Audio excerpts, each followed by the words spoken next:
Bapak Ketua Pak Ik, kami persilakan untuk mendampingi beliau. Bapak Ibu sekalian yang saya hormati, dengan mengucap syukur pada Tuhan Yang Maha Kuasa, dengan ini kegiatan diskusi kita pada siang hari ini saya nyatakan dibuka.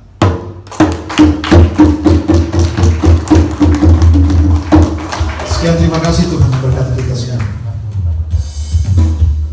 Lembaga transformasi bagi saya ini adalah sebuah lembaga yang mempunyai komitmen untuk melakukan perubahan bagi Papua, dan saya pikir ini mitra yang strategis bagi pemerintah. Sehingga ke depan saya harap segenap jajaran pengurus dari lembaga transformasi ini terus kita mencari, mengangkat isu-isu yang baik bagi kita diskusi. Bapak Ibu sekalian, saya mau izin ini saya kasih waktu berapa menit untuk menyampaikan diskusinya nih.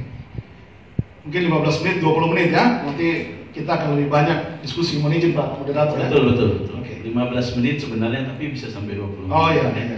Biasanya kalau orang Papua sudah bicara, duduk di para-para itu bicaranya sampai pagi.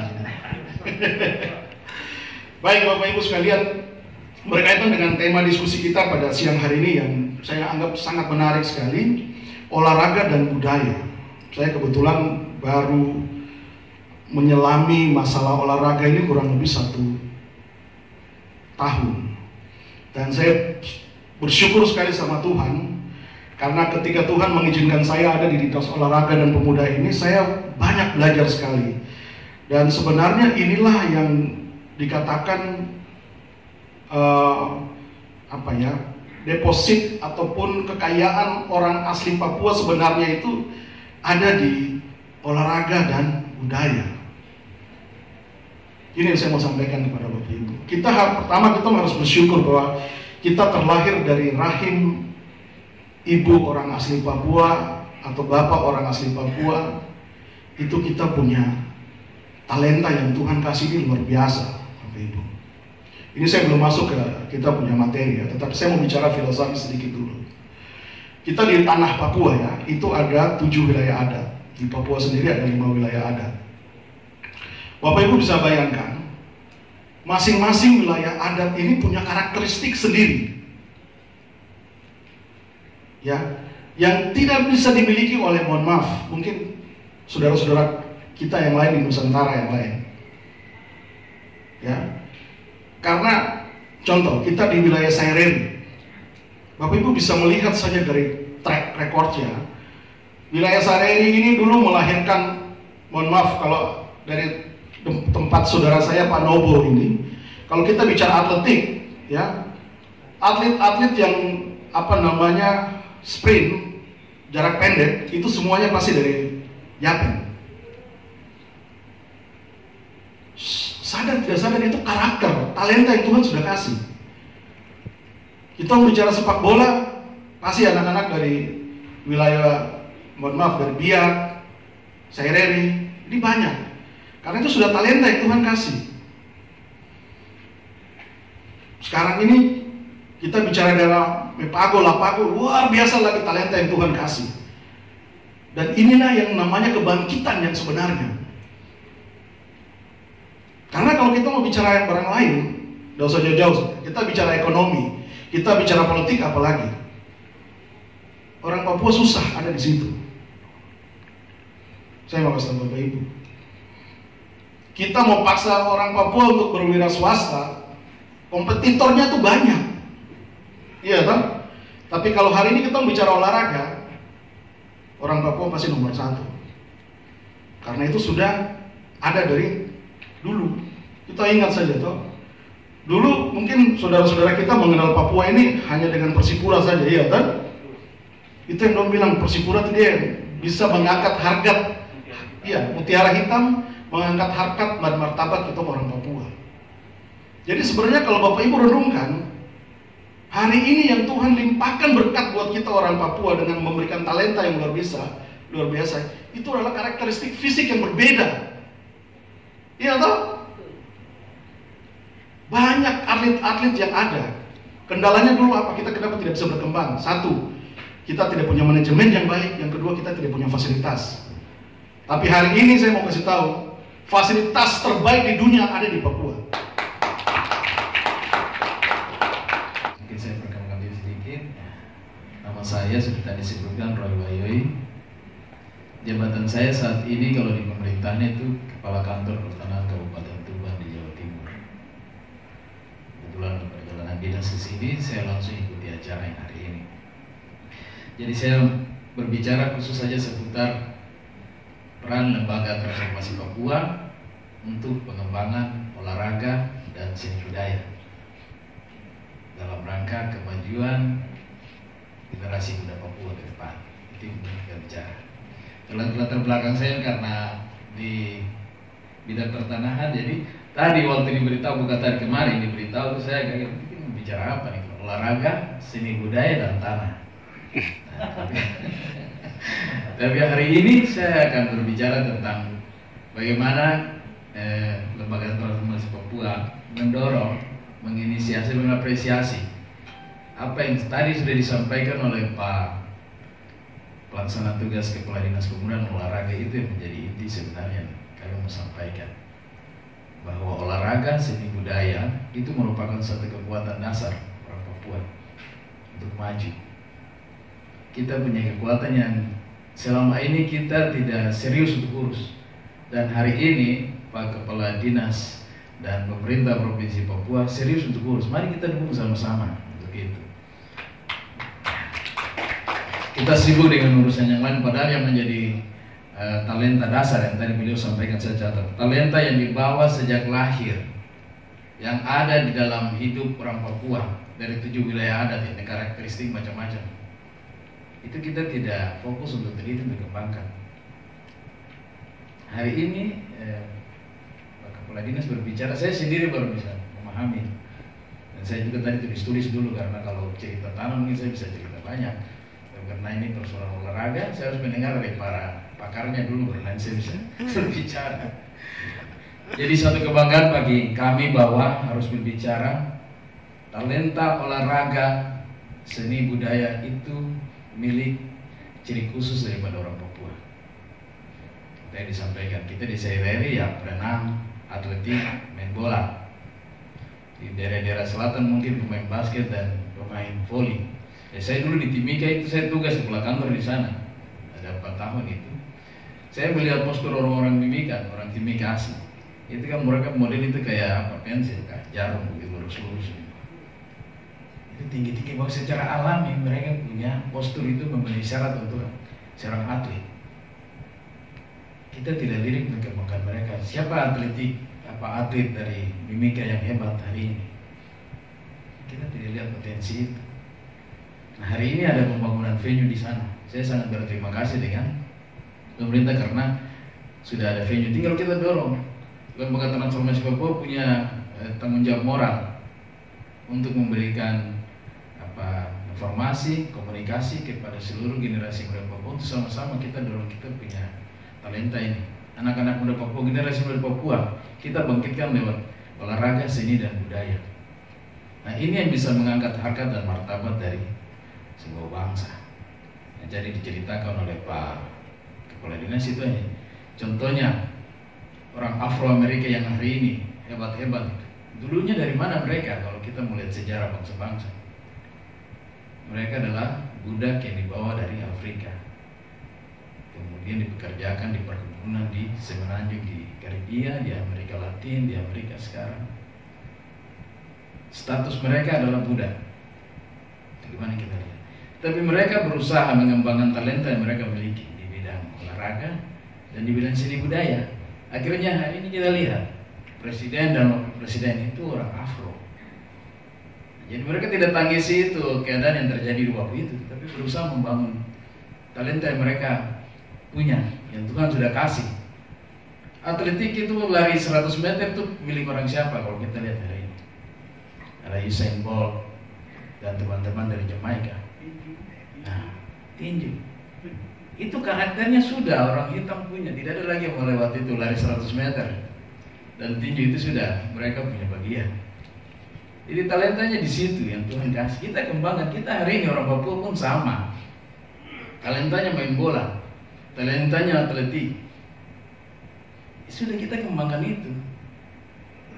Kita merasa akan jadi satu beban kemudian hari apabila kita dari hari ini, kita para pemimpin generasi yang hari ini hidup, tidak memberikan sesuatu untuk bekal kita punya anak cucu. Kita ribut sana sini bangun sesuatu yang tidak menjadi kebutuhan dari anak-anak kita.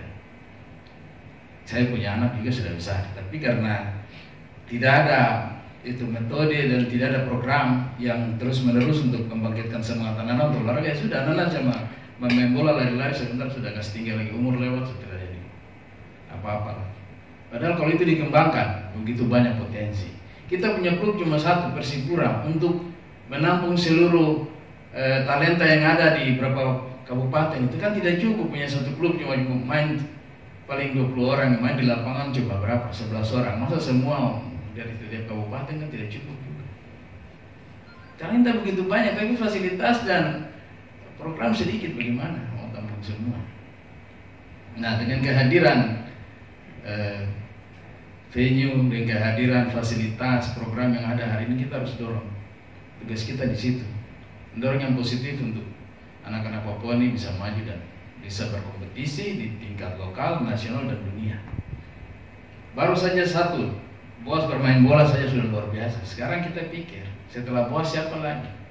Dan apakah cukup sampai di Persipura hari ini? Tidak ada Persipura yang besok lagi. Persipura begitu dibentuk di tahun awal 60-70-an, itu sudah luar biasa. Dia punya nama harum di Indonesia sampai ke internasional. Itu menunjukkan yang tadi Pak Pala sampaikan. Talenta sudah ada, tinggal polis sedikit langsung jadi. Terlambat, yang berikut saya tidak siapkan materi yang spesifik untuk tema atau topik pembahasan pada hari ini, yaitu budaya dan olahraga yang mengangkat jati diri orang asli Papua. Tapi saya pikir mungkin sebagai konsumsi kita secara lisan, saya akan sampaikan beberapa garis besar walaupun tidak sesuai dengan bidang tugas saya di DPR. Yang paling penting menurut saya adalah aspek regulasi dari tugas saya. Jadi tugas saya sebenarnya sehari-hari di Komisi 1 ya, yang membidangi pertahanan, kemudian Kementerian Luar Negeri menyangkut dengan diplomasi dan kerjasama luar negeri, kemudian Badan Intelijen Negara, kemudian Kementerian Komunikasi dan Informatika. Jadi kalau olahraga memang tidak terlalu banyak, tapi ya kalau hobi kita hobi sama-sama urusin olahraga begitu. Ya, jadi saya pikir kebetulan dalam konteks Papua ini saya salah satu ketua cabur juga yang khusus aktif juga ya, cabang olahraga bermotor. Ini Pak Alex banyak membantu saya juga untuk suksesi cabang olahraga bermotor di pelaksanaan PON 2020. Kalau saya lihat konteks Papua hari ini sebenarnya kita itu butuh regulasi yang memang mengikat ya, baik itu mengikat ke dalam secara kebijakan dan juga implementasi program, tapi juga mengikat keluar dari sisi mendorong dan memberikan motivasi terhadap partisipasi masyarakat luas. Nah, kalau seandainya ada regulasi yang benar-benar bisa mengikat ke dalam, ya, pemerintah bisa mengimplementasikan program, secara otomatis akan mendorong partisipasi publik atau partisipasi masyarakat secara aktif dengan instrumen kebijakan yang didukung juga dengan alokasi anggaran dan juga alokasi program yang jelas sesuai dengan target dan capaian yang memang sudah direncanakan berdasarkan visi misi ya kepala daerah, tapi juga berdasarkan rencana pembangunan daerah yang sudah direncanakan oleh pemerintah sendiri di daerah. Nah, saya lihat ini salah satu kendala utama di Papua. Yang berikut, tantangan besar hari ini di Papua, masyarakat pencinta olahraga itu sangat tinggi di Papua. Apalagi kita bicara tadi olahraga dan seni misalnya. Nah, kalau kita bicara seni berarti di situ ada budaya. Kita bicara olahraga juga, di situ juga ada budaya. Karena memang budaya itu mengantarkan kita untuk bisa berorientasi pada hobi, baik itu di bidang kesenian maupun di bidang olahraga. Latar belakangnya adalah yang mendorong kita untuk bisa masuk ke situ adalah latar belakang budaya kita. Sejak kita tumbuh, lingkungan di mana kita ada, kita mulai terbentuk dari situ dengan cara pikir, cara pandang, dengan hobi kita yang memang cocok dengan respon kita secara pribadi terhadap berbagai macam aktivitas olahraga dan seni. Nah, tantangan yang paling utama hari ini adalah pemerintah sampai sekarang belum bisa untuk menjawab tantangan itu, walaupun potensinya ya di bidang olahraga dan seni itu sangat besar. Nah, ketika tidak bisa pemerintah mengakomodir dua capaian tadi, baik itu di bidang olahraga dan seni, akhirnya masyarakat hobinya itu tidak terkonsolidasi dan tidak terpenuhi secara baik. Nah, masing-masing secara individu maupun kelompok organisasi melakukan orientasi sesuai dengan apa yang mereka rasa mereka bisa lakukan, apa yang mereka bisa kembangkan untuk mengimplementasikan apa yang menjadi kemampuan dari pribadi dia dan hobi dari dia untuk dia itu bisa mengembangkan potensi-potensi yang melekat pada diri kita.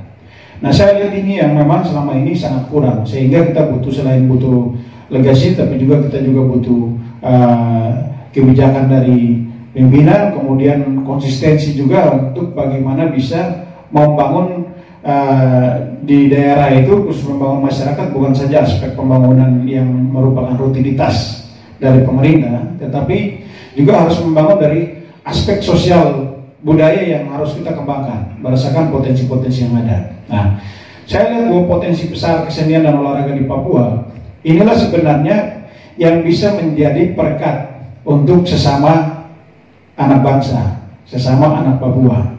Kalau ini kita tidak mampu kembangkan, ya, saya pikir ruang komunikasi juga akan terbatas, sekat akan terbatas. Sekarang kita ketemu di forum ini dalam bentuk ruang seminar seperti ini. Tapi ini sebenarnya ruang diskusi yang kalau kita bilang bahwa tersistemik begitu. Jadi segala sesuatu yang kita masuk dalam sini sudah tersistem oleh panitia, sudah diatur. Kemudian susunan acaranya pun sudah ada. Mindset cara berpikir kita pun juga masuk dalam konteks pembahasan kita. Tidak bisa lebih mencair untuk kita bisa berdiskusi. Nah, beda dengan kita bertemu misalnya di lapangan bola.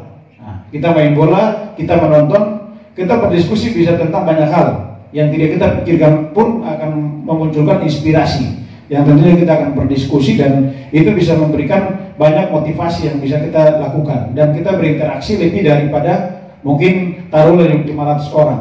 Kalau penontonnya 500 orang, kita interaksi lebih daripada itu. Mungkin dalam 1 jam kita di situ, kita berdiri di satu tempat ke tempat yang lain, kita berinteraksi bisa 50 sampai 100 orang kita temui. Nah, kalau kita aktif. Kalau tidak aktif, minimal 10 orang kita temui dalam 1 jam itu. Nah, ini juga berarti membangun pola interaksi, pola komunikasi kita beradaptasi dengan orang-orang yang baru yang tidak kita kenali, dan juga kita bisa semakin memperkuat hubungan komunikasi dan relasi kita. Maka itu pepatah sehari-hari orang bilang tak kenal maka tak sayang. Nah, kalau kita kenal maka kita tahu maksud dan tujuan orang. Tapi kalau kita belum kenal, dari jauh saja mungkin dia panggil saja kita buang muka, begitu. Apalagi mau ketemu, pasti kita tidak mau. Nah, ini jadi sebenarnya pola interaksi kita dalam berbagai macam bidang seni dan olahraga itu bisa membangun komunikasi dan mencairkan komunikasi dan sekat-sekat komunikasi yang tidak terbuka. Jadi tidak ada lagi batasan-batasan. Misalnya batasan-batasan antara, kalau kita bicara kelas menengah bawah, kelas menengah atas, begitu, kemudian kelas menengah. Nah, begitu pula dengan Papua hari ini kan dominan kita bicara soal budaya, dengan kita sering menyuarakan bahwa 7 wilayah adat, 7 suku begitu, 7 suku besar. Nah, kalau dengan pola interaksi melalui olahraga dan seni, saya pikir pola itu akan mencair. Jadi antara sesama masyarakat di Papua maupun masyarakat luas itu akan lebih mudah untuk berkomunikasi tentang hal-hal yang tidak terbuka itu. Jadi inilah sebenarnya yang harus didukung oleh pemerintah, bahwa pola komunikasi yang terbuka ini bisa menimbulkan dan melahirkan banyak hal yang bisa kita lakukan. Nah, jadi saya pikir itu salah satu tantangan buat kita ke depan, sehingga memang tidak ada cara lain lagi ya untuk kita harus membenahi dari konteks budaya dan seni ini agar bisa bertumbuh berkembang di Papua, bertumbuh berkembang juga di Indonesia dengan cara mengembangkan budaya olahraga, budaya seni. Inilah potensi besar yang bisa membuka ruang-ruang komunikasi yang baik, dan tentunya itu ruang komunikasi itu ya, itu yang akan menunjukkan bahwa jati diri kita ini siapa, begitu. Kita ini mau kemana, kita mau apa, gitu. Kalau enggak, saya nggak tahu kita bicara jati diri, secara umum kita punya jati diri, tapi apa yang sebenarnya ada dalam diri kita yang kita inginkan dan kita mau itu. Mungkin dia lapar, saya tidak tahu dia lapar juga begitu. Atau mungkin dia kenyang, saya tidak akan pernah tahu juga itu. Kalau bertemu di tempat seperti ini. Nah, jadi seperti itu. Kemudian yang berikut, tantangan kita secara keseluruhan di tanah air di Indonesia ini sampai Papua. Kita ini belum menjadikan olahraga ini sebagai industri. Ya, kemudian seni juga kita belum menjadikan sebagai industri. Kalau kita sudah jadikan industri secara merata, maka kita memasyarakatkan industri olahraga dan seni ini sampai ke akar rumput. Nah, dengan demikian masyarakat akan lebih konsumtif dan masyarakat akan berpartisipasi juga untuk mendorong kegiatan-kegiatan yang sifatnya olahraga dan seni budaya. Karena jadi mahasiswa, hidup mahasiswa, hidup mahasiswa, hidup mahasiswa, Papua, Papua. Oke, baik, terima kasih. Adik sebentar, adik Baik. belum sebut nama. Ya, jadi saya mau perkenalkan dulu. Terima kasih. Saya Matius Bonda, Ketua Ikatan Mahasiswa Papua di Jakarta. Baik. Ya, jadi pertanyaan buat Bapak Dorang di depan. Jadi IMAPA di Jakarta ini baru terbentuk bulan September kemarin. 8 tahun vakum. Tidak pernah diperhatikan kehidupan mahasiswa di Jakarta berhamburan di mana-mana. Tempat tinggal pun demikian. Begitu. Asrama pun belum ada. Jadi sebagai Bapak orang di depan ini kan kantor penghubung Papua di Jakarta dan Papua. Dan Pak ada Matuan ya, ada Wonda, Matius Wonda. Masalah tadi Papua itu memang konflik cukup besar dan spesifik, butuh penanganan khusus. Nanti kita punya Bapak Dewan masuk dan kita sampaikan supaya kalian mendengar. Butuh treatment, butuh kebijakan, butuh aturan khusus untuk penyelesaian konflik di Papua. Dan itu memang sedang diusahakan oleh pemerintah pusat dalam hal ini Kementerian Agraria dan Tata Ruang. Kami punya wakil Menteri Agraria sudah berkunjung 2 bulan lalu ke Papua untuk membicarakan tentang konsep-konsep reformasi agraria di tanah Papua. Dan itu yang sedang kami susun. Kebetulan saya juga ada di sana waktu itu masih kepala kantor kota. Jadi saya sebelumnya tuh kepala kantor pertanahan kota Jayapura, Kabupaten Jayapura, kemudian di Biak, di Timika, dan di Serui. Jadi pengalaman-pengalaman pertanahan di tanah Papua ini sedang kita rangkum untuk mencari satu treatment atau satu konsep kebijakan untuk menangani konflik pertanahan di Papua. Karena situasinya spesifik, butuh pembahasan, butuh masukan, butuh komunikasi dengan berbagai elemen. Dewan Adat, tentunya lembaga swadaya masyarakat, DPR, MRP, pemerintah daerah, akademisi, semua dan para aktivis memberikan masukan agar konsep reforma agraria di Papua itu bisa sesuai dengan kondisi Papua. Seperti itu. Jadi ada Wonda tadi sampaikan, izin Pak Anggota Dewan, tentang konsep penyelesaian konflik Papua. Kami harapkan itu ada regulasi juga tentang penyelesaian konflik pertanahan di Papua dengan merangkum berbagai macam masukan, mulai dari Dewan Adat Papua, Masyarakat Adat Papua, Majelis Rakyat Papua, DPR, pemerintah daerah, aktivis, lembaga swadaya memberikan masukan semua agar nanti konsep reforma agraria untuk Papua itu bisa komprehensif, mencakup semua daerah, baik Papua, Papua Barat. Itu yang kami sedang usahakan. Di Kementerian Agraria sudah dibentuk satu direktorat urusan tanah wilayah. Itu satu kemajuan. Tetapi perlu memang ada masukan-masukan, perlu memang ada konsep-konsep untuk memberikan suatu dasar bagi penyelesaian konflik tanah di Papua. Itu yang kami harapkan. Nanti kami titip kepada Dewan juga mendorong supaya pihak DPR RI bisa memberikan aturan untuk kebijakan pertanahan di Papua. Itu juga harus dimasukkan di draft otonomi khusus ya. Kalau memang direvisi harus masukkan itu. Modelnya seperti apa? Karena persoalan tanah di Papua itu spesifik, tidak sama di daerah lain.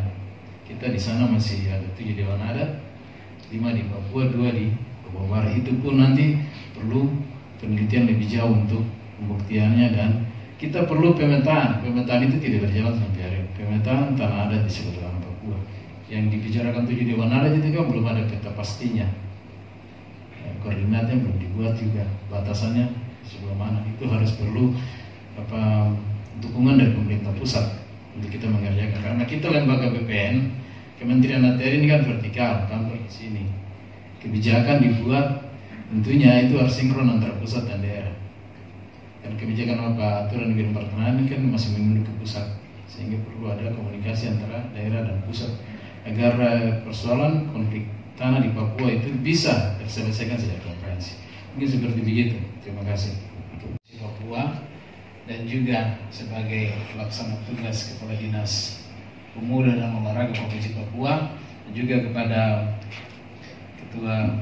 anggota DPR RI Bapak Yaman Dinas yang sudah langkah duluan, dan rekan-rekan semua yang sudah mendukung dan membantu pelaksanaan acara di hari ini. Atas nama Lembaga Transformasi Papua, saya mengucapkan terima kasih.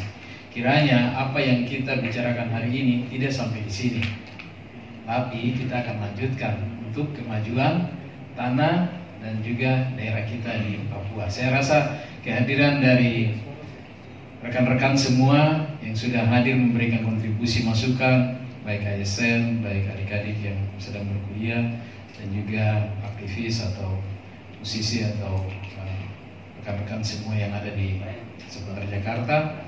Saya sampaikan ucapan syukur dan terima kasih. Kiranya kebersamaan ini tidak sampai di sini saja. Banyak masukan yang kami terima, dan kita mungkin cari lain waktu untuk kita lanjutkan. Sekali lagi saya menyampaikan terima kasih atas fasilitas yang sudah disiapkan dari Bapak Kepala Badan Penghubung yang sudah memberikan waktu dan juga biaya dan tempat untuk kami melaksanakan kegiatan hari ini. Terima kasih, kiranya Tuhan memberkati kita semua. Terima kasih. Yang sudah berkenan hadir bagi kita dari siang sampai sore hari ini, dan juga jauh-jauh dari Tuban ya. Ini saking Tuban jadi. Ya, saya mohon izin kalau kali ini saya bicara dalam konteks saya sebagai Kepala Badan Penghubung. Saya sangat sekali lagi sangat mengapresiasi Lembaga Transformasi Papua. Ini sebuah wadah, sebuah lembaga, bagi saya ini adalah lembaga pemikir karena diisi oleh orang-orang yang luar biasa. Nah, kita tepuk tangan dulu buat Lembaga Transformasi Papua, dan lewat wadah ini mengakomodir semua stakeholders terkait yang memang fokusnya membahas isu-isu strategis bagi pembangunan Papua dan juga kesejahteraan Papua.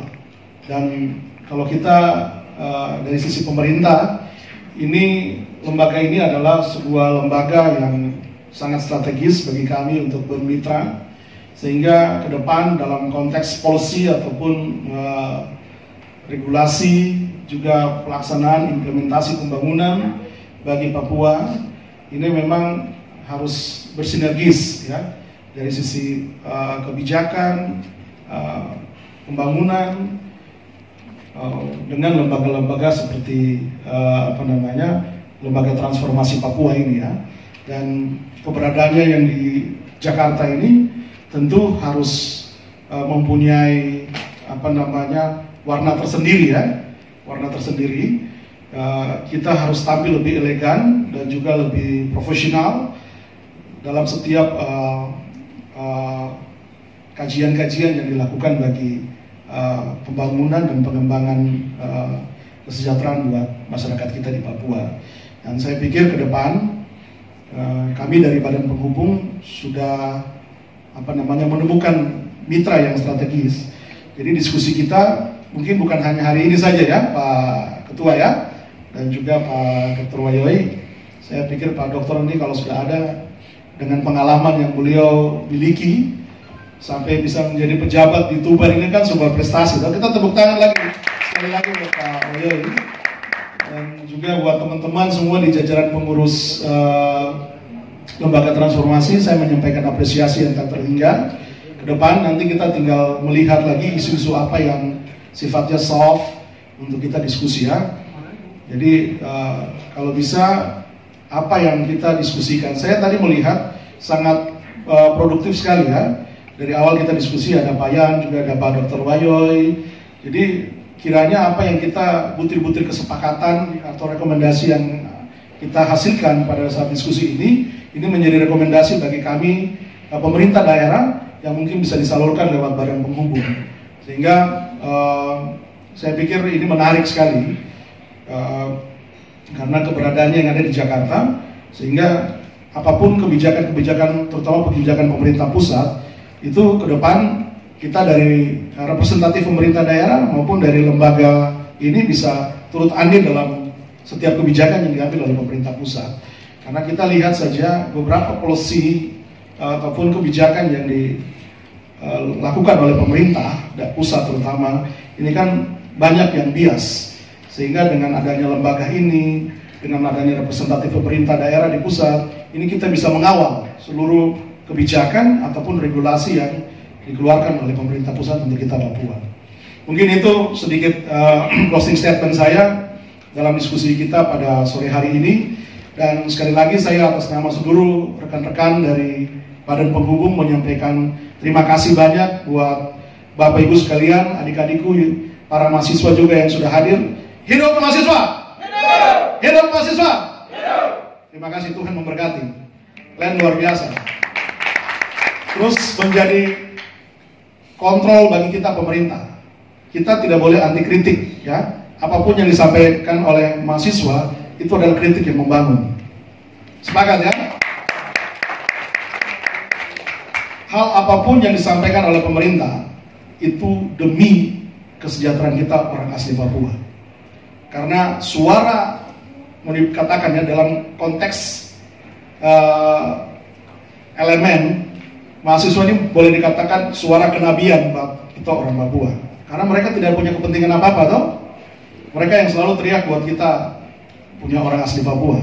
Iya kan? Mereka yang selalu ada di depan. Nanti kita yang di belakang ini yang mohon maaf dalam tanda petik kadang memanfaatkan. Itu yang tidak baik. Makanya perjuangan yang murni itu ada di mahasiswa. Terima kasih banyak buat adik-adik mahasiswa yang sudah hadir. Juga Bapak Ibu sekalian yang hadir, pemerhati Papua, saya pikir ini diskusi awal buat kita. Kita punya rumah besar di Anjungan.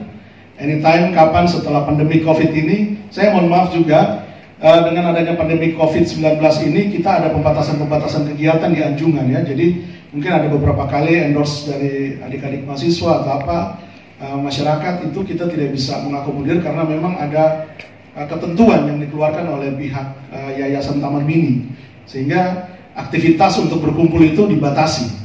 Jadi mohon maaf ya Bapak Ibu sekalian. Nah sekali lagi saya atas nama pemerintah daerah menyampaikan apresiasi dan terima kasih banyak buat diskusi yang cukup produktif ini. Dari awal, pertengahan sampai kita sudah ada pada penghujung ini bisa berjalan dengan baik karena saya yakin kita yang hadir di sini semuanya orang-orang pilihan, orang-orang terbaik yang Tuhan berikan hikmat untuk kita berdiskusi pada sore hari ini. Saya juga mohon maaf apabila dalam penyampaian mungkin ada hal-hal yang kurang ya. Mohon izin untuk mohon dimaafkan. Terima kasih buat Pak Moderator yang sudah mendampingi kami kurang lebih 2 jam ini. Ya. Terima kasih banyak. Kiranya apa yang kita diskusikan ini menjadi berkat bagi kita semua. Sekian dan terima kasih. Tuhan memberkati kita. Lagi dulu atau kopi panas? Lagu ini bahasa Inggris ya. Kemungkinan bisa bapak-bapak dan ibu bisa berdiri sambil berdiri joget di tempat supaya tidak capek karena dari tadi sudah duduk. Kami persilakan. Ya, bikin gerakan.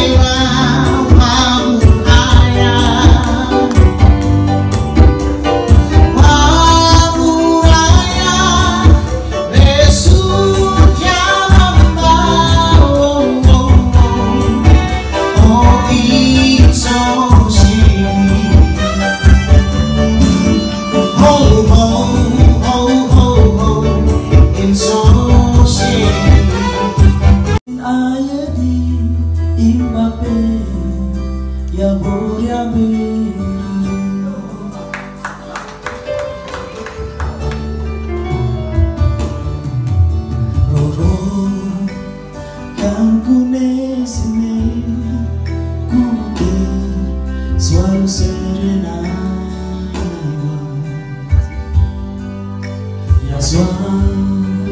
Ao binaya di imbabe ya bonya berai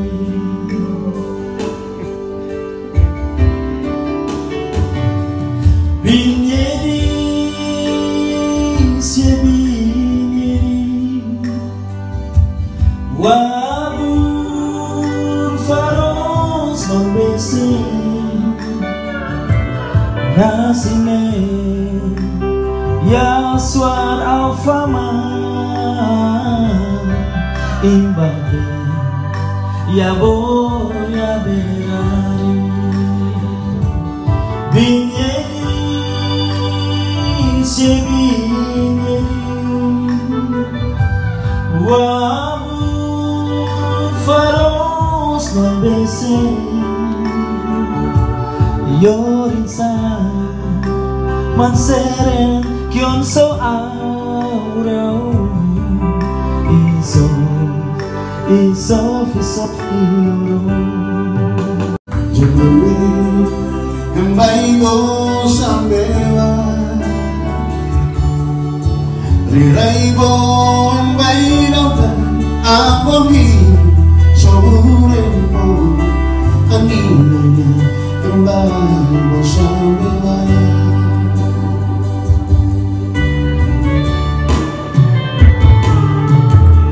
Madiru mawantiti inori nanabale jawe embaibo sampewa leraibo embaidau amo